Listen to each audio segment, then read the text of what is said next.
Doctor BR Ambedkar 134వ జయంతి సందర్భంగా మార్టూర్లోని గన్నవరం రోడ్లో ఘనంగా ఆయన చిత్రపటానికి పూలమాలలు వేసి నివాళులర్పించారు. ఈ కార్యక్రమంలో బీసీ సంఘం నాయకులు వెంకటేశ్వర్లు అంబేద్కర్ చిత్రపటానికి పూలమాలలు వేసి నివాళులర్పించారు. ఈ కార్యక్రమంలో మహిళా సంఘం నాయకురాలు సుజాత, జరీనా, సాజిదా, తస్లిమా, నస్రీన్ మరియు అంబేద్కర్ జ్ఞాన సొసైటీ అధ్యక్షులు మహిళా చిన్న నాగేశ్వరరావు, చిట్టిమాల కాంతారావు, ఏజరత్నం, కాంగ్రెస్ పార్టీ యూత్ నాయకులు గొడ్డిపాటి పవన్, కుల నిర్మాణ ఉద్యమం నాయకులు పి ఇస్రామేలు, ఎం చంద్రయ్య, రమేష్, విజయ్, టైలర్ అసోసియేషన్ అధ్యక్షులు ఖాజా పఠాన్ బాబు, నాగూర్, మధు, చీరాల కాళేశ తదితరులు పాల్గొన్నారు. ఈ కార్యక్రమాన్ని ఉద్దేశించి సిపిఐ రెడ్ స్టార్ నాయకులు షేక్ మహమ్మద్ పాషా మాట్లాడుతూ అంబేద్కర్ న్యాయశాఖ మంత్రిగా పనిచేసిన కాలంలో బ్రాహ్మణీయ ఆధిపత్య పెట్టుబడిదారి వర్గాల పాలన అంబేద్కర్ను తీవ్రంగా నిరాశపరిచిందన్నారు. ఫలితంగానే మంత్రివర్గం నుండి వైదొలిగి అంబేద్కర్ సమాజం కోసం సంఘర్షణ పడుతున్న తక్కువ కాలంలోనే మరణించడం భారత పీడిత ప్రజలకు విషాదకరమైందన్నారు. మనం ఉదాహరిస్తున్నామంటే ఈ దేశంలో ఉన్నటువంటి బ్రాహ్మణీయ భావజాలం యొక్క అణువున వాళ్ళ యొక్క ఉక్కుపాదాన్ని, ఆ బ్రాహ్మణీకల్ భావజాలాన్ని అణువున వ్యతిరేకించినటువంటి వ్యక్తి డాక్టర్ బిఆర్ అంబేద్కర్. ఈ దేశంలో ఎవరూ గుర్తించినటువంటి ప్రాథమిక దశలో మనువాద స్మృతి ఏదైతే ఉందో దాని యొక్క పునాదుల్ని మొట్టమొదట గ్రహించినటువంటి వ్యక్తి డాక్టర్ బిఆర్ అంబేద్కర్. అందువల్లనే 1927 డిసెంబర్ 25వ తారీఖున మనుధర్మ శాస్త్రాన్ని దగ్ధం చేసినటువంటి వ్యక్తి డాక్టర్ బిఆర్ అంబేద్కర్. అంటే ఈ దేశంలో ముస్లిం రాజులు పరిపాలన చేశారు, బ్రిటిష్ వాళ్ళు పరిపాలన చేశారు, అనేక మంది ఇతర హిందూ రాజులు కూడా పరిపాలన చేశారు. ఈ దేశంలో ఏ రాజు పరిపాలన చేసినా అంతర్లీనంగా పెత్తనం చేసింది మాత్రం బ్రాహ్మణుడే. ఈ బ్రాహ్మణికల యొక్క భావజాలాన్ని మనం అర్థం చేసుకోకుండా అంబేద్కర్ కి జోహార్లు చెప్పడం, అంబేద్కర్ పేరుని స్మరించడం ఒక్కటే కాదు,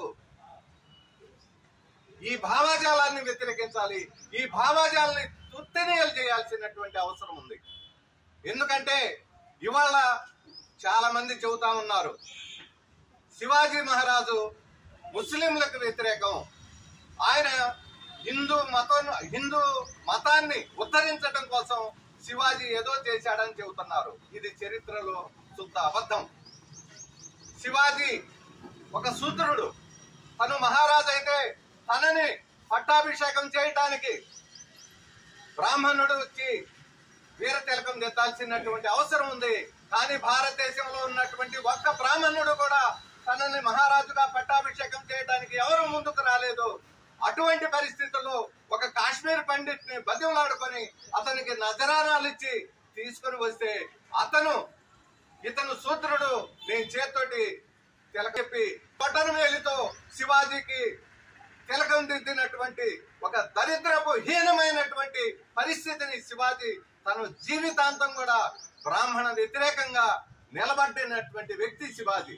అటువంటి వ్యక్తిని తమ మతంలో కలుపుకొలికి ఒక పెద్ద కాలనీ, ఆ కాలనీ నిండా పొగ రాకుండా ఉండటంతో మహారాజు చక్రవర్తి అయినటువంటి ఔరంగజేబు ఆ ప్రాంతంలో ఉన్నటువంటి ప్రజలు ఏంటంటున్నారు, వాళ్ళు ఎందుకని అక్కడ పొయ్యి ఎలగటం లేదు, మొత్తం రాజ్యం అంతా పొయ్యిలు ఎలుగుతా ఉన్నాయి, ఆ పక్క ఎందుకు పొయ్యిలు ఎలగటం లేదని చెప్పి మొత్తం మంత్రుల్ని పంపించి వాళ్ళందరినీ సమీకరించారు.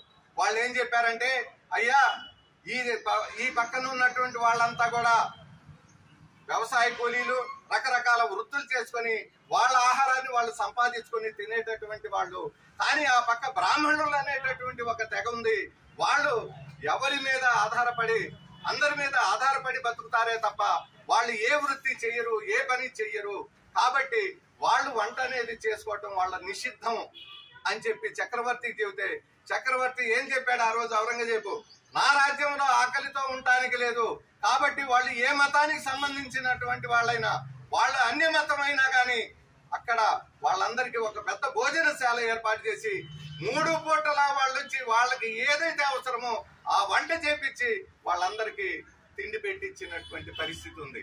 దానికి ఆ బ్రాహ్మణులంతా కూడా మెచ్చుకొని రాజు మా కోసం ఎంత త్యాగం చేశాడు కాబట్టి ఇటువంటి రాజు గుర్తుండేటట్టుగా మేము కూడా ఒక బహుమతి ఇవ్వాలి అని చెప్పి ఆనాడు వాళ్ళంతా ఆలోచించుకొని 1 సంవత్సర పాఠం తిరిగి మొత్తం నవరంగ్ అంటే 9, ఔరంగ్ అంటే బహు రకమైనవి అని అర్థం. ఈ ఔరంగ్ అంటే ప్రపంచంలోనే అటువంటి బహుమతి ఎవరు ఇవ్వలేదు అనేటటువంటి అర్థంతో వాళ్ళు జేబుకి పెట్టుకునేటటువంటి అనేక రకాల రత్నాల్ని ఒదిగి